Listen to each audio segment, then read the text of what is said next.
শেষ কথা মই আপোনালোকক কৈছো, আপোনালোকে ভয় নাখাব, আপোনালোকে সাহস গোটাই থাকক।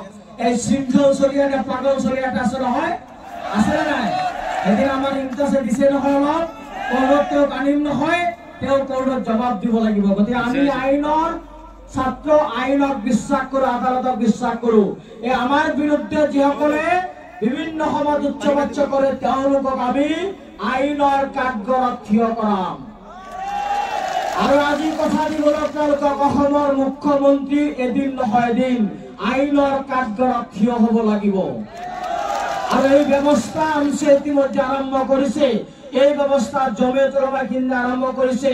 উচ্চতম ন্যায়ালয়ত ইতিমধ্যে কেছ দাখিল কৰিছে আৰু সেই কেছৰ জবাব তেওঁলোকে দিবলৈ পৰা নাই। 8 তাৰিখ আছিলে হিমন্ত বিশ্ব শৰ্মাৰ দম নহল, সেই কোৰ্টত যায়। অমানৱিক শাসন, অমানৱিক অত্যাচাৰ যদি বন্ধ নহয়, আমছো হাত সাৱটি বহি নাথাকে। যদি আপোনালোকৰ লগত আমছো আছে, আমি আপোনালোকৰ লগত আছো। কেইটামান শ্লোগান দিম আৰু এই শ্লোগানেৰে মই মোৰ বক্তব্য আৰু মোৰ যি শ্লোগান, যি আন্দোলন এইটো সমাপ্ত কৰিব আমছোৰ সন্মানীয় সভাপতি ডাঙৰীয়া। গতিকে সকলোৱে ৰেডি আছো, আমি আছো। ইয়াৰ পৰা হিমন্ত বিশ্ব শৰ্মাক আমি দেখুৱাই দিম। বন্ধ কৰে, যদি আপোনালোকে আমাক অত্যাচাৰ কৰা বন্ধ কৰে, মই আপোনালোকৰ সাক্ষী ৰাখি কৈছো এই ফিল্ডতে আমি 1 লাখ মানুহ একত্ৰিত কৰিব পাৰিম। পাৰিম নে নাই? পাৰিম নে নাই? পাৰিম। গতিকে এইটোৱে কথা, আমছো জিন্দাবাদ, ইনকলাব জিন্দাবাদ, অমানৱীয় উচ্ছেদ অভিযান বন্ধ কৰো, অমানৱীয় উচ্ছেদ অভিযান বন্ধ কৰো, উচ্ছেদিত পৰিয়ালক সংস্থাপন দিব লাগিব, উচ্ছেদিত পৰিয়ালক সংস্থাপন দিব লাগিব, হিটলাৰীখন বন্ধ কৰো, হিমন্তৰ গুণ্ডাগিৰি বন্ধ কৰো, হিমন্ত বিশ্ব শৰ্মাৰ হিটলাৰীখন বন্ধ কৰো, হিমন্ত বিশ্ব শৰ্মাৰ হিটলাৰীখন বন্ধ কৰো, স্বেচ্ছাচাৰীখন বন্ধ কৰো, সংখ্যালঘুৰ অত্যাচাৰ নচলিব, সংখ্যালঘু মুছলমানৰ অত্যাচাৰ নচলিব। এই সংগ্ৰাম চলিছে, লাভ নাই। ইয়াত কেইটামান মুখ্যমন্ত্ৰী প্ৰশ্ন কৰিবলগীয়া আছে। প্ৰথম প্ৰশ্ন, আপুনি আপোনাৰ যিমান মিছনেৰী আছে এই মানুহখিনি ইয়াতে থাকিব, তন্নতলকে পৰীক্ষা কৰিব, ডকুমেণ্ট চেক কৰিব। যদি এজন বাংলাদেশী আপুনি উৰাই দিব পাৰে, তেতিয়াহ'লে আমি ধৰি বান্ধি ভাৰতৰ বৰ্ডাৰ পাৰ কৰাই থৈ আহিম।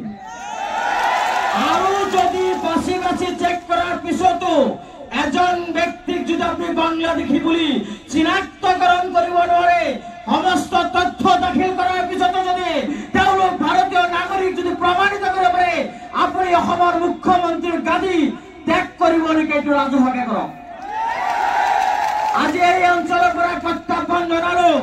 আৰু এটা কথা কৈ দিওঁ আপোনালোকক, যে অসমৰ মানুহে মুখ্যমন্ত্ৰী জানে 26ৰ নিৰ্বাচনৰ বৈতৰণি পাৰ কৰিব নোৱাৰিব, কাৰণ তেখেততকে আৰু এজন বাগানীদাৰ উজনি অসমত তৈয়াৰ হৈ আছে। আৰু সেই নিৰ্বাচনৰ বৈতৰণি পাৰ হ'বৰ কাৰণে হিন্দু মুছলমানৰ নামত সংখ্যালঘু জনগোষ্ঠীৰ এই ঘাটি খোৱা অসমীয়া কৰ্মজীৱী ভাইসকলক উচ্ছেদৰ নামত যি নিৰ্মম অত্যাচাৰ কৰি আছে, তাৰ বিৰুদ্ধে আমচুৰ কণ্ঠ, আমচুৰ যি প্ৰতিবাদ এওঁলোকৰ সপক্ষে আৰু অন্যান্য প্ৰতিবাদ কল্পে আমচে ৰাজপথলৈ ওলাই আহিব। তাত প্ৰস্তুত আছে নে নাই? সকলোৱে প্ৰস্তুত আছে? আমি আগষ্ট মাহৰ পিছত আমি আহ্বান জনাম। মুখ্যমন্ত্ৰী ইতিমধ্যে প্ৰত্যাহ্বান জনাইছে যে ৰাজপথত আমচি আহিলে তেওঁৰ বোলে একো নহয়, সেই কথাটোৱে প্ৰমাণ হ'ব। আগষ্টৰ পিছত আমি অসম জুৰি আন্দোলন ঘোষণা কৰিম যে সকলোৱে ৰাজপথলৈ ওলাই আহক। এই স্বেচ্ছাচাৰী হিটলাৰী মুখ্যমন্ত্ৰী হিমন্ত বিশ্ব শৰ্মাৰ পদত্যাগৰ দাবী হ'বনে নাই? আমি ওলাই আহিব পাৰিম? বতাহ বৰষুণ আমি নেওচিতা ওলাই আহিব পাৰিম? সকলোৱে পাৰিম? মাত্ৰ পাৰিব আপোনালোকে?